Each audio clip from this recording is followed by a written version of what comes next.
Hello, hello, everyone. Yes. Welcome back. It's Dr. Tamara Beckford here with Dr. Tamara Beckford Show. I am excited today to bring on a fellow author. Yes.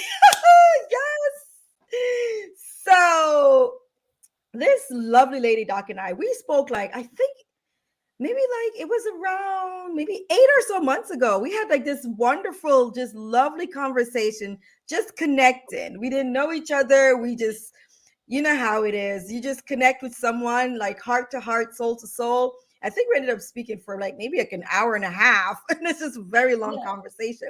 But we're able to bring it back. And now we're introducing you guys. So now you're privy to everything that we had this lovely conversation about, right? So I'm going to bring her in our wonderful fashion. Before I do have to let you guys know, if you have not registered for that masterclass, I do have that masterclass coming up next week, Thursday, February the 23rd. Yes, it's If Your Team is on the Edge. We're going to be going over ways to reduce stress and burnout in your team, especially using self-care. Absolutely. We got this. Yes. Alrighty. So register for that at yourcaringdocs.com/masterclass. That's yourcaringdocs.com/masterclass. All right. Okay. So let me bring in our lovely guest for today because I'm excited. Alrighty. So our lovely doc, she's a graduate of the Universidad Peruana Cayetano Heredad. Okay, Heredia. Sorry, Heredia. I got it right. Okay. She's also did her residency at the University of Miami. She did her fellowship also there in geriatrics and obesity medicine. So she's triple board certified. That's right. 1, 2, 3 board certified. She's also has a fellow from the leadership education and development portion of the American Association of Medical Colleges, a member of also of the National Committee of American College of Physicians. She's a wellness and professional fulfillment mentor. She has also been the mentor of the year. So she's been awarded as the mentor of the year from the American Association of Medical Colleges for 2022. In addition to that, to all that we just talked about, she wrote this wonderful book that she released in January of 2023. That's right. Like roughly, well, literally 1 month ago. One Yes, month ago. literally 1 month ago. And the name of the book is The 3G Cycle of Life: The Secrets of Achieving Joy, Meaning, and Well-Being. I welcome to my wonderful show, the one, the only Dr. Miriam Zylberglait, affectionately called Dr. Z. Hey, Dr. Z, how are you? Tamara, I'm so happy to be here. I mean, how someone cannot be happy with you? It's like you are full energy. It's contagious. Like Oh my gosh, it's an honor to have you on the show. I am so excited that we got to really get this going. I know we talked about it, it's been months, but we got it worked out. Love. Alrighty. So, we have to wait for I good got to know stuff, you. right? Yeah. It all worked out. I got to know you, but I want the rest of our guests, the rest of our audience, everyone else to get to know the lovely Dr. Z that I know. So let's bring it back and then tell us what made you decide to go into medicine in the first place. So tell us that story. It was a mistake. Well, not, I don't know if a mistake. It was not planned. Mm-hmm. I was all my life thinking that I will be a psychologist, and that's very funny because in some way now, advanced career, I am going back to mental health. That was my goal when I was a girl. Yes. But my best friend was planning to go to medical school, and the last year of high school, she convinced me that if I will be a psychologist, why not to be a psychiatrist? So we go together to medical school. I didn't know very well, that being a psychiatrist involves blood and, opening people at that point. And I used to faint in front of blood. And I'm still scared of needles. That's something that I was not able to fix. Um, And I went to my parents and I told them, well, I'm going to the Cayetano area. I will be a doctor. And they said no. And you just They leave said your no. of course. I mean, I am vegetarian because I was scared of blood. That's how bad that was. I will really have syncopes in front of the meat when you will go to a place like Publix or whatever. I have dizziness. It was terrible. Still, I cannot give animals to my kids. That's the job of my husband. I cannot even interact with the chicken in my house. So so my parents said no, very seriously. And when you're an adolescent, the only thing that you need to hear is no To to tell, yeah, push to make hard. you want to do it more. Yeah, and that's how I ended in medical school. My friend never did it. She left medical school, like she never even applied. She ended Are going you to a serious? business school, and I was there. It was too late to say no, and I Wow, it was this the is best one of the mistake of most my life. unique stories that I've had about this. The best mistake of my life. It was the best decision. I am so glad that this happened this way. That is the funniest. I've never heard someone say, you know, it was actually kind of by accident. Now, I've heard others went to medical school because their friends were going, and they're like, yeah, you know, we toughed it out together. But your friend left, you stayed, you're afraid of blood, you don't like meat, and you're, and you're like, okay, I'm here in medical school. Your parents says absolutely not. And you said, you know what? That means absolutely yes, because I'm going to go against what you said. Alrighty, so you're here in med school now. You finished it. You did it, and I Yeah. know that you had to do all those rotations. You don't like blood. You don't like needles, but you had to look at blood and needles for so many years, and then now you know you decide to do a specialty where in you're taking care of like all the adults. And especially you did geriatrics too, where you're taking care of really the one of the two sets of the most vulnerable population. I feel like the kids and then the adults were the geriatric population. So you began to take care of them. So tell us more about that. Like what made you go into geriatrics? So, just to clarify, the decision was a mistake, and it was a very good mistake Oh, because what absolutely. I realized, medicine in Peru is very different than here. You go to medical school directly, you don't have pre med. So, you are in Mhm. medical school, and since the first years, they are 7, 8 years, depending the school, you are able to see patients, right? So Mhm. while I was hating biology and maybe anatomy, and I was having severe problems with histology, I love being with patients. And the reason why Mhm. I stay in medicine and I was able to complete the career was because of my interaction with patients. What Mhm. I also understood is that I was terrible as a psychiatrist, at least at the time, because I I, love the honesty. You're like, yeah, but it's true because I used to cry with patients. So I was really like a very you empathetic yes. person.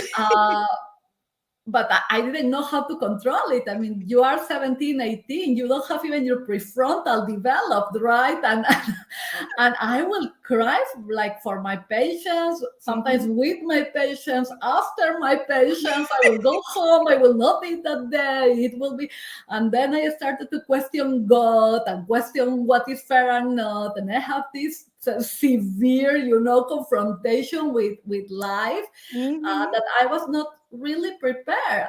This young at that young age, you really don't understand a lot of things of real life, right? You have it Absolutely. maybe living in a bubble Mhm. or watching too many movies. It's not Grey's Anatomy. Medicine is not Grey's Anatomy. Uh, and that was the reason why I moved out from the idea of being a psychiatrist, and I started to explore other things. Geriatrics was another mistake in my life. I used to say again and again that I will never take care of elderly patients. And Mhm. the reasoning part was why, because my grandmother developed dementia and she used to live with me. And I love her so much, probably my best friend. I was very close to my grandma. And I saw her going through this and dying. And yes, I wanted to help people like her, but at the same time, I didn't want to go through that. Right. It's like I am not ready to go through the death of people. I am not a doctor to see people dying. I'm a doctor to Mhm. save life. And that was and I will repeat myself. I am no geriatrics, no geriatrics, no. To the point that I was supposed to select my rotation for the equivalent to your last year here, right? Mhm. We call it internship, but it's your last year of medical school. And I didn't want to go to a specific place, a specific hospital, because that rotation in internal medicine really was geriatrics. And I was like, no way. I mean, I'm going no matter where. I am not going there. I got sick the day of the selection, so I was not able to go and select my place. And of course, the spot that Oh was my left, gosh. I mean, of course, was that one.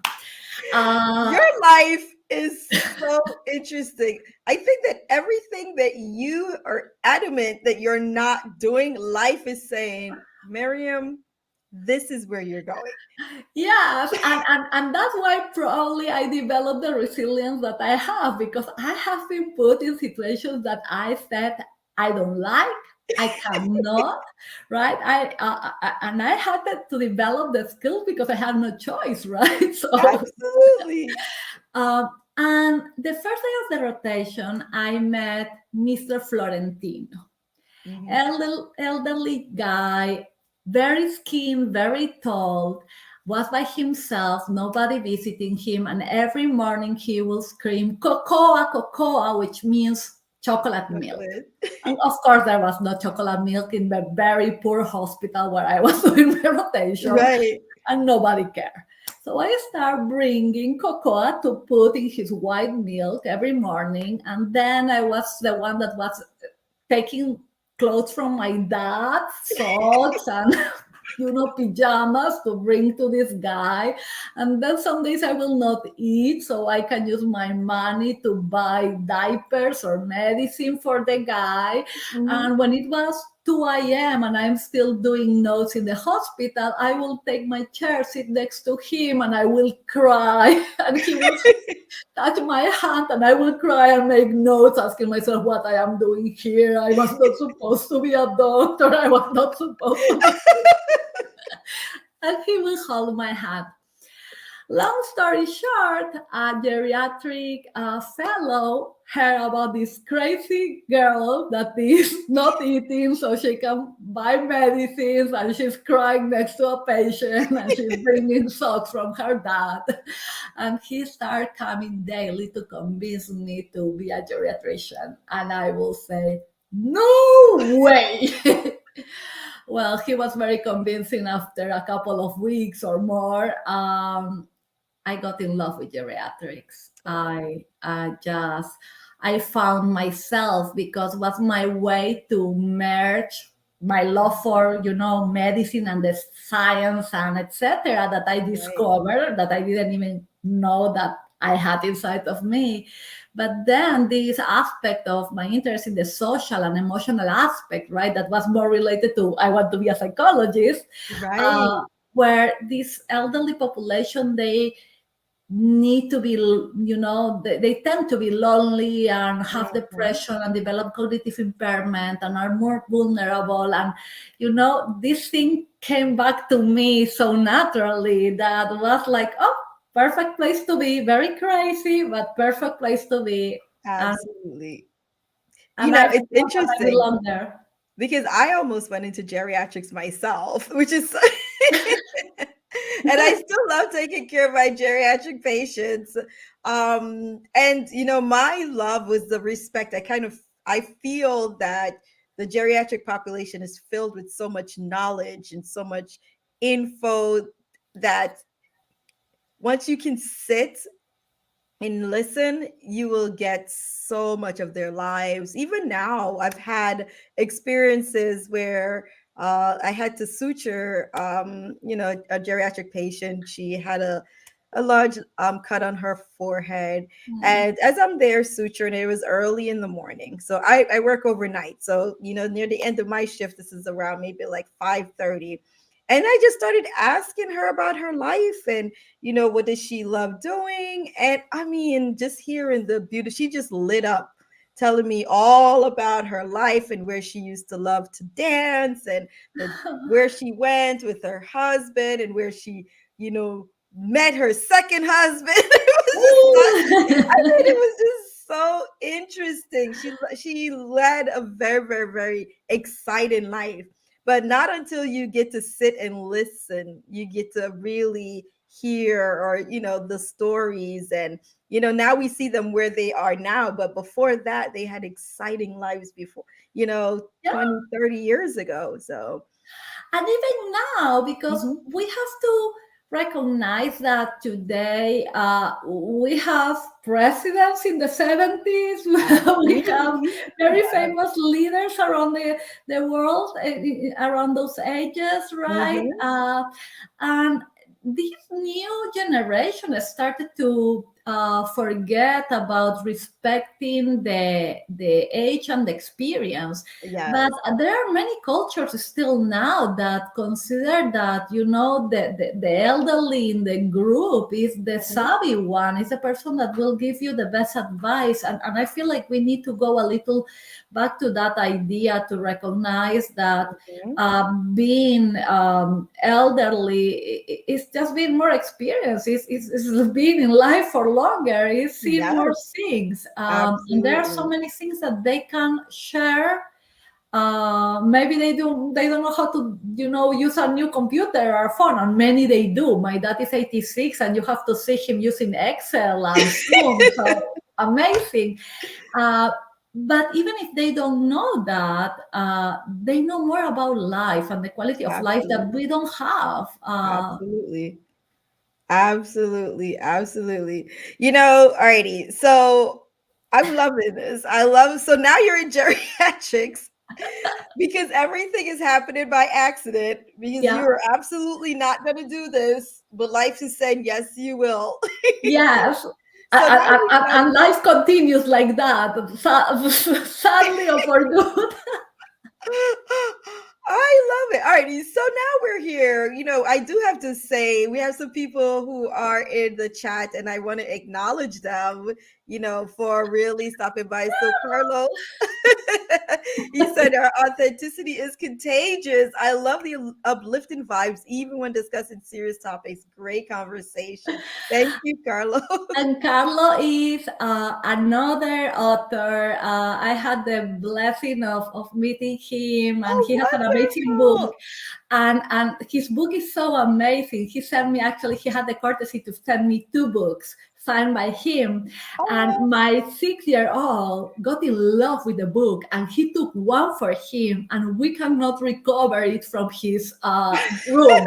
He's Carlos, there, and he goes through the book. I don't know if he understands something there, but he likes that book. And so So, Carlo, you had the insight to send two books. That was actually very, very good. And then we have another person, John, who says that Miriam doesn't know how to do it any differently. She's always authentic. Oh, thank I you love it. so much, John. John has been one of the my coaches during the journey, my journey as a writer, as an Mhm. author. But even more important, he has been also someone that I interview because his story is fantastic. uh, Ah, and Tamara, may I ask you permission for something? Is that okay if I allow them or I invite them to put their links to their books so they can? absolutely. Yes, Absolutely, it you will be guys. You can awesome. put the links to your book in the chat because actually, this is the part that I'm now going to dive into your book, Dr. Z. So, we have two additional authors here in the chat, and we have one here on stage in the limelight, the wonderful Dr. Z, who just dropped her book, The We have Three two, G you and Cycle. I. Well, yes, that's true. It's true, But of but course. this one is not for you. Who dropped her book, The 3G Cycle of Life, which is the secrets of achieving joy, meaning, and well being. Alrighty, so tell us how, like, what led to writing this book? I know you and I spoke a little bit about, like, what you were feeling at that time, but tell those who are watching, those who don't know the infamous now Dr. Z with a best-selling book. Tell us what led to writing that book. So the reality is that I started that book also in a way that was probably not planned. Was that another accident? Like everything in life for me.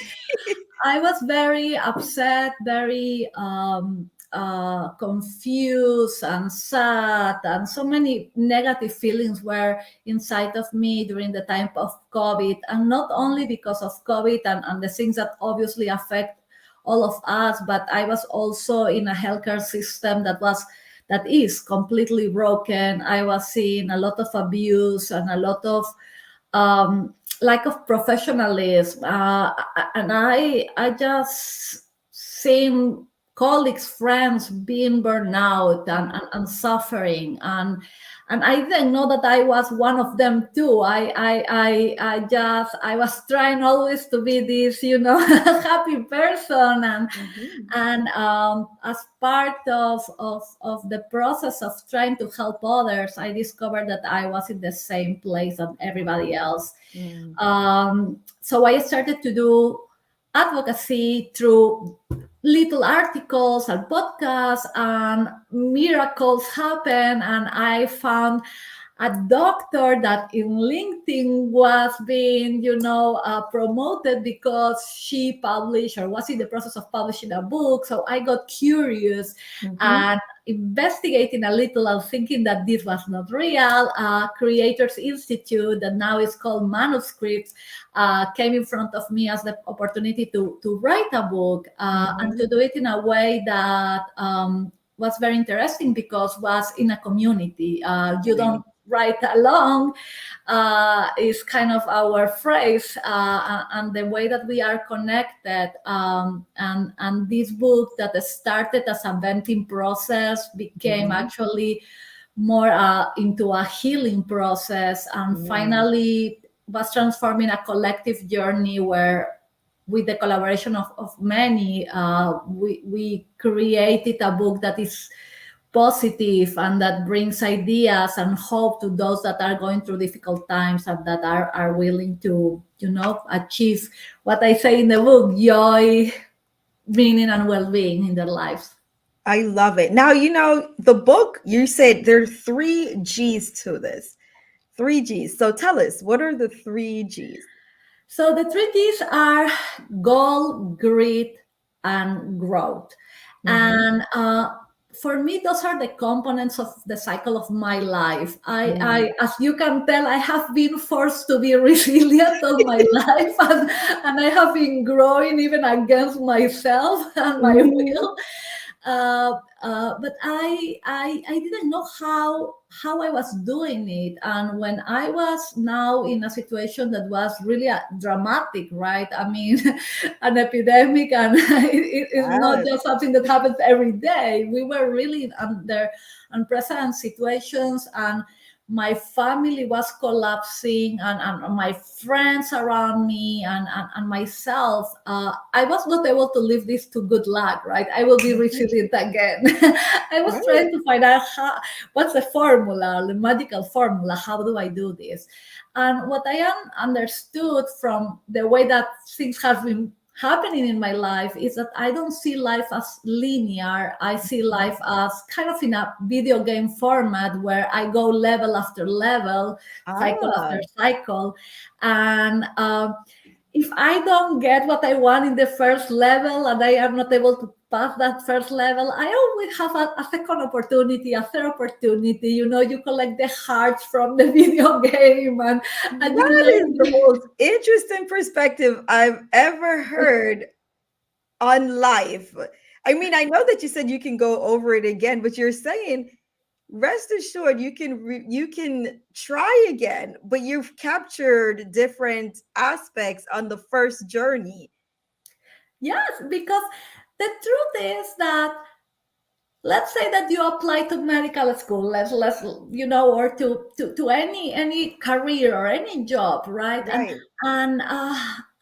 And you try, and the first time they don't accept you in that job, so you Mhm. probably will go and try again or have a couple of interviews. Nothing goes well for you, and yes, you can stop finding a job, which I don't recommend, or you can go back and say what I am doing wrong, Right. and get a coach or ask a friend and read an internet.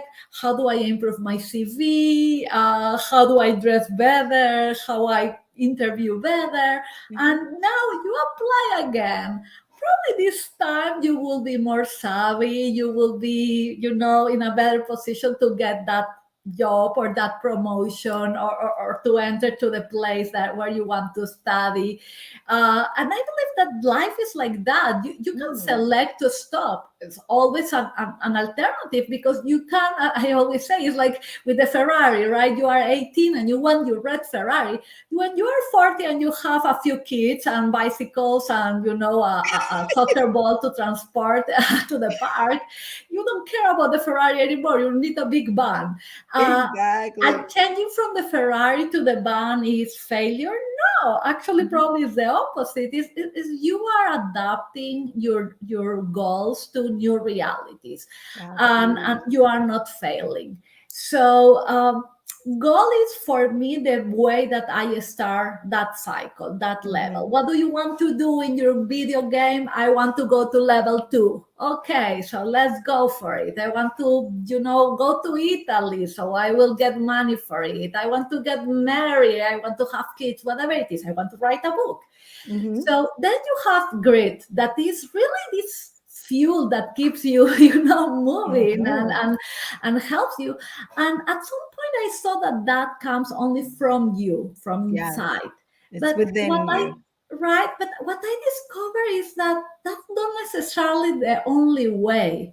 How many times, Tamara, I'm sure it happened to you before, where you feel like super drained. You have that Mhm. dream you want, you have been trying, but you're like, I am so tired. I cannot Right. do this anymore. And what really happens is that you have your cheerleaders, right? Your friends, Yes. your family. You can do this. How I can help you, right? Or you have a coach or a mentor, and it's okay. So sometimes this fuel not necessarily, or this grit is not necessarily inspired only by you, but it's inspired by those that are around you and that are supporting you, and that's a recognition to your friends and your family, and your community, right? And for me, Creators Institute, for my book, right? When I was Right. crying and saying like I cannot write a book, especially in English, being Hispanic. So I have all Mhm. the support. And then you will assume that always you will get your goal, and that should be the third G. But the truth is that, as we mentioned before, not always will happen. Mhm. And again, that's not a problem if you decide this not to be a problem, because you can use as an opportunity to learn, to develop new Absolutely. skills, to create new friendships, right? Mhm. And that's why, instead of finishing with goal, I finish with grow. That is that new version Mhm. of yourself, better version of yourself, that will allow you to go to the second level of the game, the video game, Right. right? The game of life, the second level or the second cycle of your life, and be able to achieve this new goal that you are presenting for yourself. I love it. You know, you're right in that we do have a lot of grit within us, but there are times when you will get and feel deflated. Not that it's completely gone, but then you have your external factors that helps to reinflate you. Yeah. So you have those who are, it's as if like they're pumping air back into the balloon and then getting you back up so that you can continue through the cycle. And I love that you said that the end of the cycle, which can also end up being the beginning because it's a cycle, is growth, because you're learning from this process. So whatever you went through the goal setting, the grit portion. Now you have grown. And once you grow, the next thing you're going to do is, like you said, want to level up. So I want to level up. And what are you doing when you level up? You have a new set of goals that you go through. So I love it. And I see how applicable it is as you're describing the process. I'm going through my mind and I'm like, oh yeah, that's actually what happened to me. Yeah, that happened to me during this phase, during the phase in undergrad, during the phase in grad school, in medical school, Yeah. residency, post residency, into my life right now, pandemic. It's just like, a lot of us people, we entered into the pandemic with one thing and we've left out with a lot of growth. And we expect that, right? And that's why I love the term grow instead of resilience. And I believe that we have this conversation at some point, right? Because resilience is a bounce back to our baseline, which is Right. fantastic if you compare with staying in trauma, staying in depression, Mhm. or post-traumatic stress, right? But growth brings something extra to the table, right? Growth really brings this ability to improve your skills, to be a better version of yourself, but Absolutely. based on the concept of positive psychology, that is post-traumatic growth. And as we use that as a reference, what happens also is that we transform from just a personal individualistic growth to a collective growth, because Yes. that individual starts having this kind of an altruistic approach where wants to help others, wants to be a role model, wants to create an impact. And that's something wonderful, really. It's transforming something that has been challenging for you, traumatic for you, and make from that something that will help others. Yes. I feel like it's almost like a miracle. It's beautiful, really. Absolutely. I see someone saying that resilience is bounce back to baseline. They're loving the growth. It's bring something extra to the table. Yeah, you have transformed into something better, an improvement upon where you were. And an improvement is always a step above. So it's not saying that what you were was bad. It's an improvement. You're building up on it. Lovely, lovely, lovely. I see. Hi. See Becky. Hello, Becky. Becky. I love Yes, Becky. Becky says love. Growth brings something else to the table. Love, love, love that. Absolutely. Hi, Becky. Alrighty. So now, yes, Andrea Stanada. She's also a wonderful author too. Yes. Yes. Yes, and I want to. It's okay if I say this. So, so congratulations, Andrea. Congratulations, ladies, because it was so amazing. Mhm. For those that don't know, we published our books, at the same time, the same week. So I was seeing their books in Amazon being number one, and then my book being number one in certain ranges, especially in the physicians, right? Mhm. And it was so interesting for me to feel proud about my competition, if you want to call it like that, which is not Yes. really. But it was so amazing. I was so proud to see my colleagues, physicians, many women physicians, female physicians. I know that they were also male, but it was so amazing to see physicians going out of their comfort zone, Yes. removing their white coats, and sharing stories, and doing advocacy, and sharing different ways to impact the life of others outside even medicine. Absolutely. I felt so proud. It was so good for me to see that. So I'm honored that we were moving in Yes. Amazon Yes. together. It has been, yeah, Absolutely. I amazing. mean, you're giving me goose pimples right now. So shout out to Una, right, Dr. Yeah, Una? Dr. Una, yes, Yes. Dr. Una, who has gathered a lot of us together. And also, which that's how I met Dr. Andrea Stanada there. And Dr. Stanada is saying your work is so valuable, Dr. Z, and so inspiring. Absolutely. Yes, hearts, lots of hearts. Alrighty. So now, we've gone through this process. And then you remember we talked about, you got through this portion by accident, You got there where you were helping others through burnout, and then you recognize, wait a minute, I'm also in burnout. So what are we doing now for self-care to try to prevent you from getting back to that part? So for me, it was very difficult to admit that I was burnout. Mm-hmm.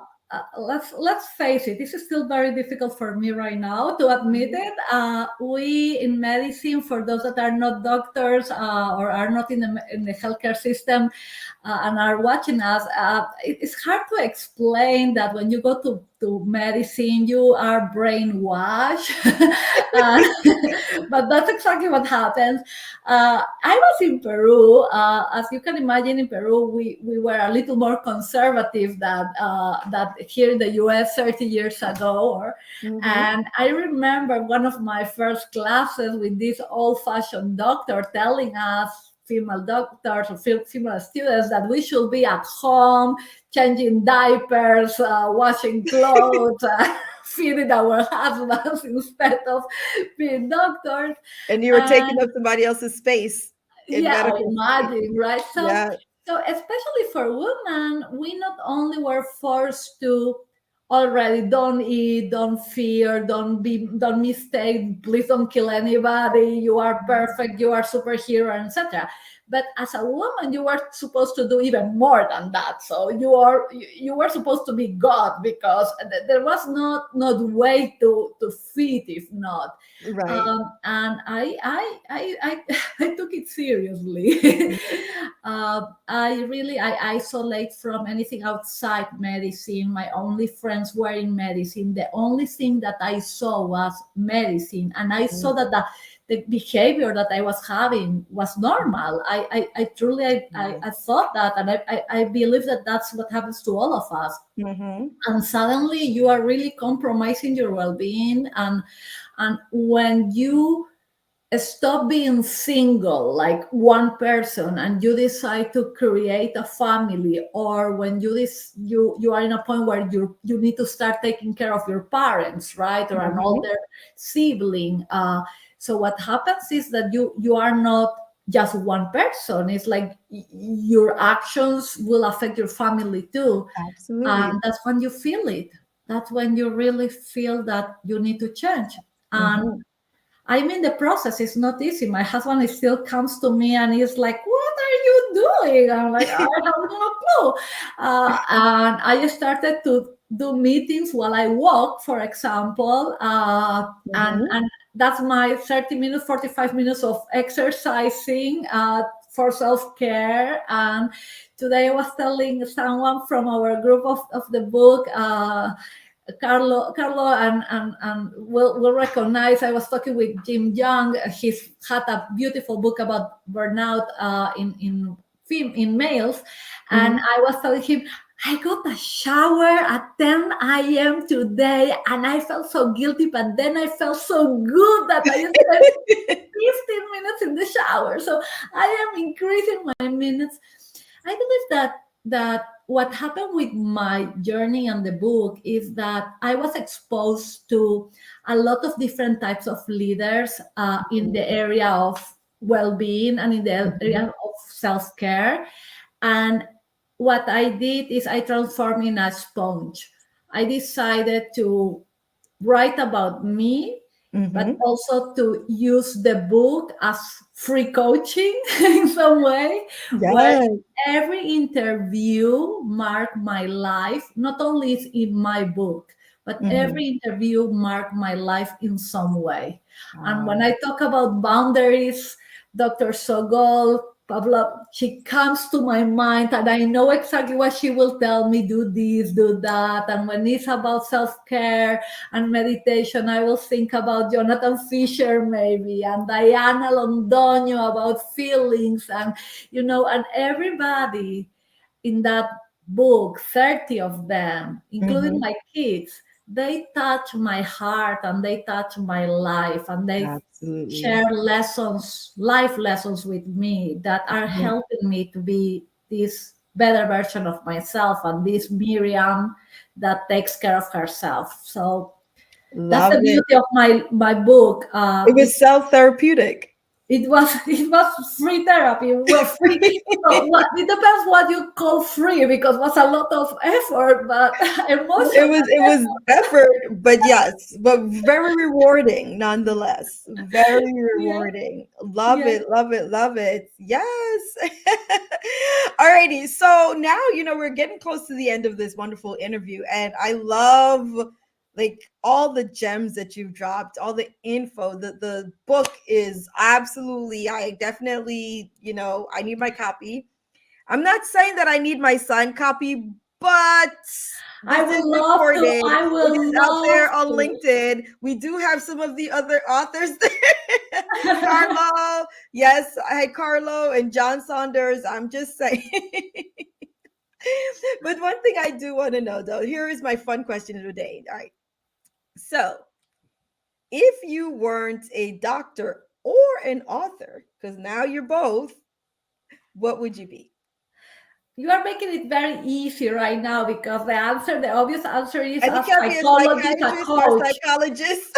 Psychologist or coach, probably. No, you know what I will be? I know, some kind of diplomat, someone that is right now sitting in the United Nations trying to change the world and I making a lot of love it. noise, probably. You Saying are this my is first unfair. diplomat. Huh? You're my first diplomat. Like I asked this question, I've interviewed almost 180 people, and you are the first diplomat. I love it. Yeah, I would like to, and maybe, who knows, some days will happen, right? Yes. But well, right now I have a small kids, and I need to set my own boundaries, right? Absolutely. I need Yeah. to contain my dreams Just right like now for Smoggle my own well-being. Palavan says, yes, you Yes, definitely. but yes, I probably the biggest frustration that I have right now with the book, and that was my conversation with Jim Young today, Mhm. and I was sharing that with John Sanders too. Is I feel like I am in a restricted bubble, and I can not yet break that wall and go outside and share the message, Mhm. and I have been very clear with myself, and I try to be very clear with others. This Mhm. is not about the book. This is not really about me or individual people, right? Mhm. This is about what is happening today in the world, and what is happening, especially right now in the US. That is what we have close to us. When I see that 46,000 individuals die by suicide every year, when 400 of those are physicians like I am, like you are, when Mhm. 500 of those are kids 6 to 10, the age of my kids, Mhm. I don't want to be a bystander. I don't Mhm. want to watch the movie. This is a terror Mhm. movie, and I want this book to be in the hands of those that need to read it, and that Mhm. will take something from this. And it's not my knowledge. I don't want to be so cocky to say it's my no. It's collective knowledge. It's something that comes Absolutely. from books and journals and amazing people that I interview, and use it in their favor. But I also want this to go to the hands of those that have power, that are Mhm. in leadership positions, high leadership positions, and can make really the difference. Something that maybe I cannot do, or you cannot do, Tamara, in our small clinics or spaces, but there are outside individuals with a lot of power that could really Absolutely. impact the world. I hope my book goes in the hand of someone like this and really start doing something, because we cannot tolerate what is happening. We cannot be permissive with what is happening. We cannot leave that type of world to our kids. That's not responsible, Absolutely. and that's not kind in any way. That so passionate, so much passion behind the drive to get this book out and to get it done. And that's part of that grit. I'm pretty sure that that was a part of the inflation to bring the balloon out whenever you felt deflated. Your goal was set, you had your why, your meaning. There's more than for Miriam, it's more than just having a book. It's more than being saying that you're a published author. You, as you mentioned, want to leave a legacy. this place that is better for your kids because of the impact that you can have on them and on the system overall by providing this tool. So it's essentially a tool that you've written to try to help, for the future, for our future generations. To raise awareness is to, and I believe that is something that many of us we are doing in different ways, right? And that you Mhm. do with your podcast, and others are doing with their books, is to raise awareness, to say with there's a red flag here, something is not going in the right direction, Mhm. and to empower individuals and let them know that we can do things. We don't need to sit Yeah. and wait for others to take decisions. We have the power inside of us based Mhm. on our profession sometimes, or in the power that we have because we are famous people and we are recognized singers or actors or Mhm. politicians, or because we have money or whatever it is, because we are charismatic. We have power inside of us, and we should be using it, not just be Absolutely. bystanders and sit very comfortable with popcorn and watch the terror movie, because Mhm. the ending doesn't look like we'll get better if we don't start doing something, proactively doing something. And someone has to start, and hopefully some kind of all these little efforts here and there will become together a big snowball, right? And will create this ripple effect, this butterfly effect that will be important. This is not one person doing something, this is all of us doing it.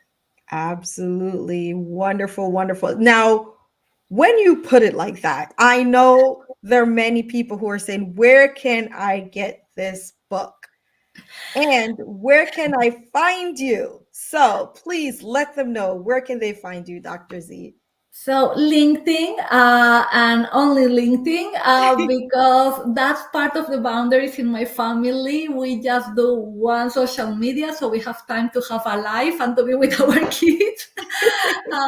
So see, practicing a little of self-care. Absolutely. So you can find me on LinkedIn, Miriam Zylberglait or Dr. CMD. That's the way that you will find me. And the Mhm. book is at Amazon. And until the end of the week, so just for the week of love and friendship, what I am doing, and has been such an amazing experience, by the way, I am telling people, if you buy a book, the paperback, send me a text message with the email or information of someone else that you want to reward or that you want to send love, and I am sending a free copy of the ebook. And has Whoa. been awesome, because when I text someone, it's like, hey, you have a present from this person, they're sending you a free ebook. They are like, oh, amazing, this is so good. And I am crying, I am excited. And what they are doing is they buy another book and they send an Send it ebook to to the someone another. else. And Oh, has been, for me, has been so fun and so lovely to see how little things of kindness, little acts of absolutely. kindness can make people so happy. So if you want to join and do that, it will be amazing. Absolutely. Oh my gosh. Like you said, it's another form of the ripple effect, is spreading joy in those just tiny moments, and tiny moments, tiny little deeds and little steps can bring forth so much joy in someone's life. So as you mentioned, so you can find her book on Amazon, and the book is called The 3G Cycle of Life: The Secrets of Achieving Joy, Meaning, and Well-Being. So look for Dr. Miriam, Dr. ZMD on LinkedIn, and connect with her, send her a message, let her know how much you love her book. And like she said, if you buy one book this week and you send her a message, right, then she'll be able to send a free ebook to someone of your choice, which will be an awesome gift for them to have. Alrighty, Dr. Z, this has been an absolute pleasure having you on the show. Oh, I had an amazing time. I think we didn't talk as long as we usually do when you and I are together, yeah. but we definitely provided a lot of insight. You gave us a lot of insight as to why, the meaning behind the drive that you have towards providing a world that's better for our kids and for the next generation, and why this book is so important to you and or from you to the world. And we also got to realize that Dr. Z, everything happens by accident. You keep thinking that I'm going to go left, but life is saying, no, no, no, no, we're taking you right. Just Yeah. and we're taking you one level at a time, and you're moving on to the next level with each and every process and each and every decision that life has in store for you. If I was able to do it, believe me, everybody else will be able to do it.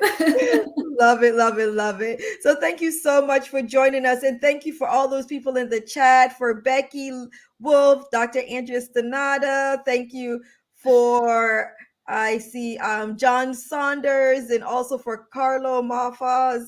So much. Thank you so much for joining us. And I will see you all next time here on the Dr. Tamara Beckford Show. I must say that if you were unable to catch all of this and you're like, oh my gosh, I want to see this, I didn't get to see all of it, have no fear. Just go to the website, yourcaringdocs.com. That's URCARINGDOCS.com. Select podcast. You'll see Dr. Miriam's beautiful face. Yes, just click listen here, and you'll be able to hear this podcast episode. Now, if you are on an Apple device, do not hesitate to leave us a 5-star review, right? And if you're a doctor out there and you're like, I have an amazing story and I've been doing amazing things and I'd love, love, love to let the world know about it, you can send me an email at drbeckford@yourcaringdocs.com, and we'll get in contact with you. Just let me know you want to book and we will get you the link to book. Do keep in mind, we are booked out 3 months in advance because so many amazing doctors are doing amazing things, right? And I cannot wait to tell your story here on the Dr. Tamara Beckford Show.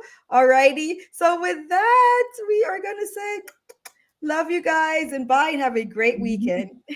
Lots of Take hearts. care. Thank you. Bye.